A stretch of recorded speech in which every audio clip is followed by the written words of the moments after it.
बिकने वाली थी और पूरा घर रिश्तेदारों से भरा हुआ था। चाचा जी को लेटने की कहीं जगह नहीं मिल रही थी, इसलिए माँ ने उन्हें मेरे कमरे में लेटा दिया। लेकिन चाचा के मन में मेरे लिए कुछ गलत विचार थे।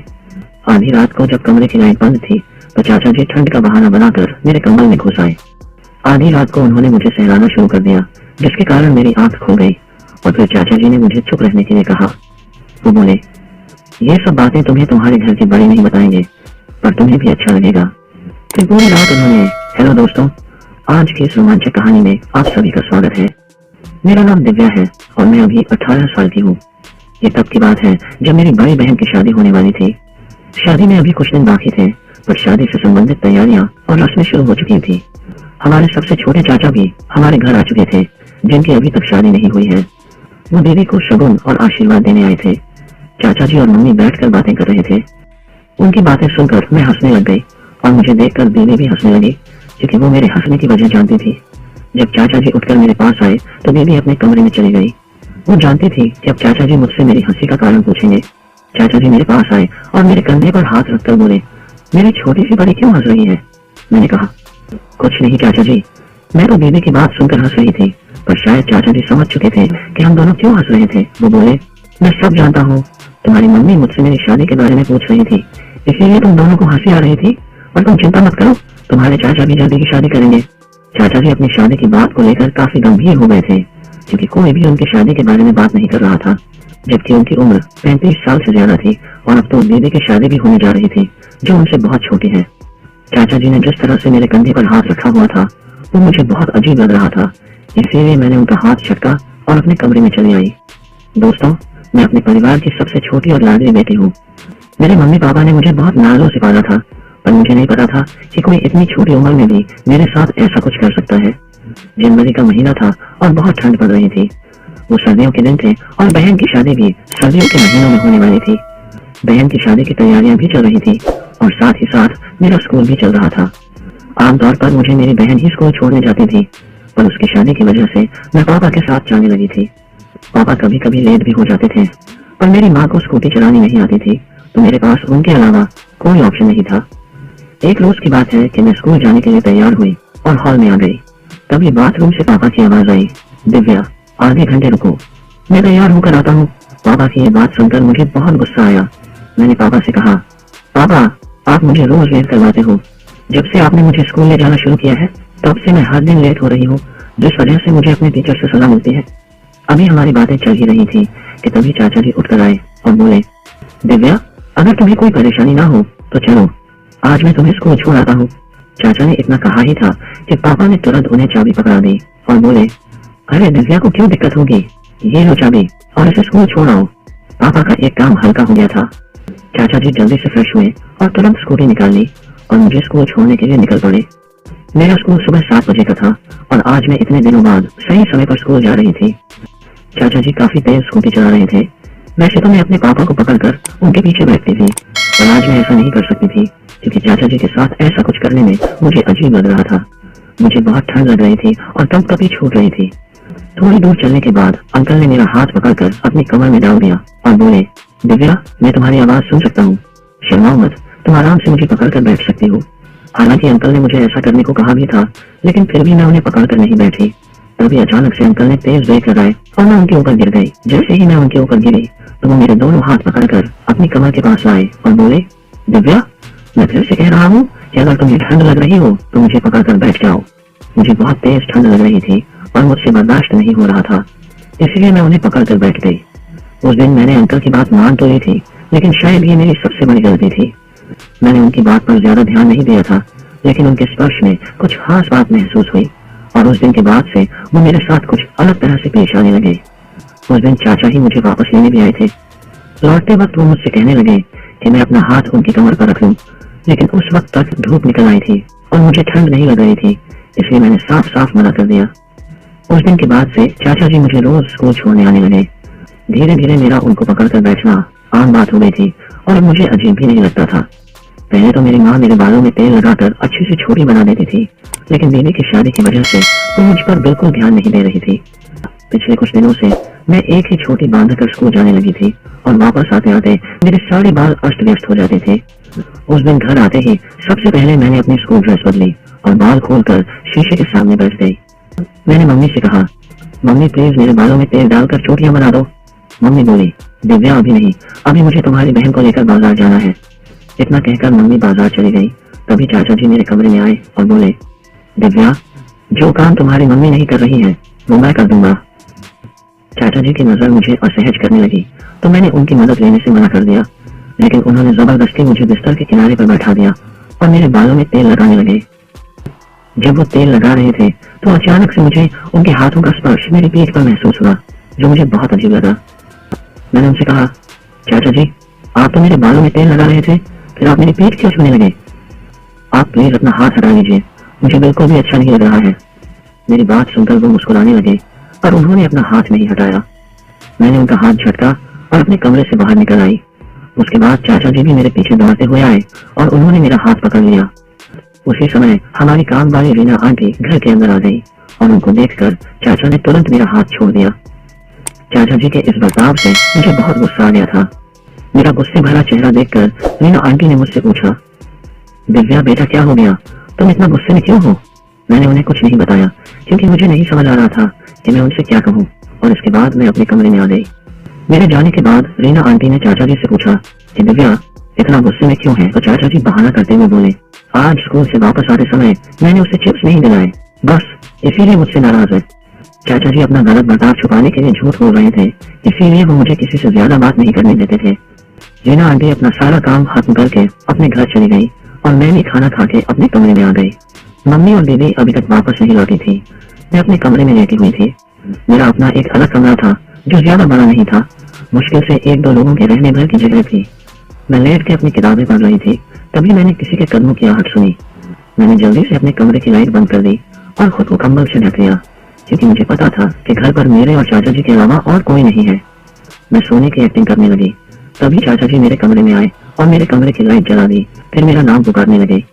जब मैं नहीं उठी तो उन्होंने मेरा कंबल हटा दिया। उनकी इस हरकत से मुझे बहुत गुस्सा आया। मैंने कहा, आपकी हिम्मत कैसे हुई मुझे गलत तरह से छूने की और मेरे साथ बदतमीजी करने की? मुझे गुस्से में देखकर वो एकदम शांत हो गए और बोले, बेटा मैं उस समय तुम्हारे साथ गलत हरकत नहीं कर रहा था। तुम्हारे कुछ बाल तुम्हारे फ्रॉक की जिप में फंस गए थे। मैं तो बस उन्हें हटाने की कोशिश कर रहा था, लेकिन तुम नाराज हो गई और बाहर चली गई। उस समय मुझे लगा कि शायद चाचा जी सही बोल रहे हो। मैंने कहा, ठीक है, लेकिन अभी आप यहाँ क्या कर रहे हो? वो बोले, मैं सिर्फ तुमसे बात करने आया था, क्योंकि मैंने देखा है कि इस घर में सब तुम्हारी बड़ी बहन को ज्यादा महत्व देते हैं। तुमसे तो कोई बात भी नहीं करता है।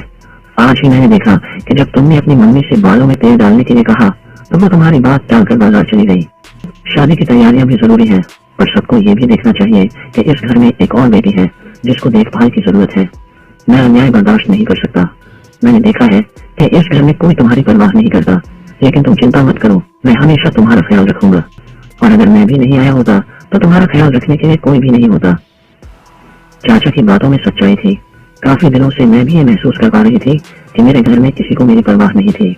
सब मेरी बहन की शादी में व्यस्त थे। मेरी पढ़ाई और खान पान भी जरूरी था, लेकिन मेरे माता पिता ये सब भूल गए थे। मैं कोई बच्ची तो नहीं थी जो घर वालों के व्यवहार पर ध्यान न देती। चाचा को इस तरह मेरी चिंता करते देख मुझे अच्छा लगा, क्योंकि काफी दिनों बाद मेरे बारे में किसी ने कुछ सोचा था। मैंने उन्हें गले लगाया और उन्होंने भी मुझे गले लगाया। मैंने उस दिन के बाद उनकी अच्छी सोच के लिए उनका धन्यवाद किया और इसी वजह से मेरे मन में चाचा जी की एक अच्छी इमेज बन गई थी। अब से मैं जब भी घर आती थी तो चाचा जी मुझे बड़े प्यार से गले लगाते थे और अपने हाथों से खाना खिलाते थे। तो मुझे अपना मोबाइल फोन भी दे देते थे। इससे पहले मुझे कोई भी मोबाइल का इस्तेमाल नहीं करने देता था। चाचा जी मेरे मन की बात समझ लेते थे और इसीलिए वो मेरे फेवरेट बन चुके थे। एक रोज की बात है, मैं चाचा जी का मोबाइल देख रही थी, तभी माँ मेरे कमरे में आ गई और मेरे हाथों में फोन देखकर गुस्सा करने लगी। मुझे भी गुस्सा आ गया। मैंने कहा, अगर मैंने थोड़ी देर मोबाइल इस्तेमाल कर लिया तो इसमें गलत क्या है? और वैसे भी आप लोग तो भूल ही गए हो कि आपकी एक बेटी और है। उस दिन मैंने माँ के साथ बहुत बुरा व्यवहार किया था। अब मैं चाचा जी के साथ कुछ ज्यादा समय बिताने लग गए थे। मुझे ऐसा लगने लगा था कि बस चाचा ही मेरे दोस्त हैं, पर वो मेरे साथ कुछ ऐसी हरकतें कर रहे थे जिसके बारे में मुझे कोई जानकारी नहीं थी। एक दिन स्कूल की छुट्टी होने की वजह से मैं सुबह 10 बजे उठी। मैंने बाहर आकर देखा तो सब नाश्ता करके अपने अपने काम पर जा चुके थे और घर में केवल मैं और चाचा जी ही थे। मैंने भी नाश्ता किया और नहाने चली गई। नहाने के बाद मैं अपने कमरे में आ गई और तभी चाचा जी भी मेरे कमरे में आ गए। उनको सामने देख मैं चौंक गई और पर्दे के पीछे छुप गई और बोली, चाचा जी आप प्लीज थोड़ी देर के लिए बाहर चले जाइए, मैं बस चेंज करके आती हूँ। और चाचा जी ने मेरी एक नहीं सुनी, उन्होंने मेरा हाथ पकड़ा और मुझे पर्दे के बाहर खींच लिया। वो बोले, दिव्या बेटा, मैंने तुमसे पहले ही कहा था कि तुम्हें मुझसे शर्माने की कोई जरूरत नहीं है। तुम तो मेरी अपनी बेटी जैसी हो। क्या तुम मुझे अपना नहीं मानते हो? अगर तुम्हें मुझ पर भरोसा नहीं है तो फिर रहने दो। मैं कुछ सोचकर उनके सामने आकर बैठ गई। वो मेरे गीले बालों में कंघी करने लगे, लेकिन उनका हाथ ऐसे ही हो रहा था जिससे मुझे असहज महसूस हो रहा था। मुझे चाचा जी से मदद लेने में शर्म आने लगी। मैंने कहा, चाचा जी अब आप बस करिए, इसके बाद मैं खुद ही कर लूंगी। और मैं खड़ी होकर अपनी छोटी करने लगी। मुझे छोटी करता देख चाचा जी मेरी खूबसूरती की तारीफ करने लगे और मुझे ऊपर से लेकर नीचे तक देखने लगे।